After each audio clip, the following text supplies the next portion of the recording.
Shawi mga mima, dahil 4 months old nga ng aking bunso ay nag-order na lang kami ng hot pot from Jiangnan. Binisita nga kami ng tita Raisa nila at kasama niya si baby Collie. Meron nga silang dalang pasalubong na cake. Tira nga daw nila yon ng monthly picture ni baby Collie. At dahil may cake na, merienda na lang ang naisip naming bilhin. Hindi nga magkanda o gaga dito ang lolo at lola dahil dala-dalawang baby ang inaalagaan nila. Pero deep inside masaya sila niyan kasi kompleto ang mga apo nila. Kaya naman ito si mama para-paraan para maalagaan niya ng sabay yung dalawang bata. Diskarte ka talagang lola, mana talaga ako sa iyo mama.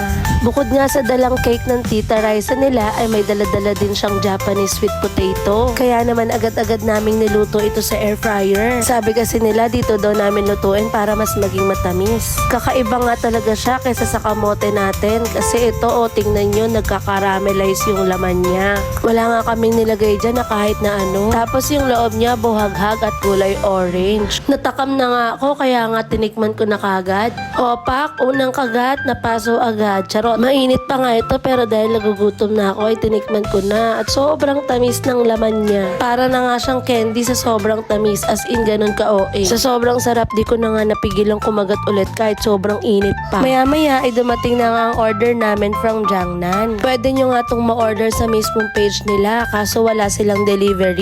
Either pipick upin nyo or ibubuk nyo via Lalamove. Meron nga kami natirang pork at enoki mushroom nung mga nakaraan kaya idinagdag na namin. Para sa akin sulit na to at sobrang mura para sa presyo niya. 349 pesos nga lang ang isang set ng meat lover. Tapos ganyan na siya, mix na siya. Mayroon na mga balls, vegetables, sausage, spam, pork, beef at kasama na rin itong pinaka soup nila.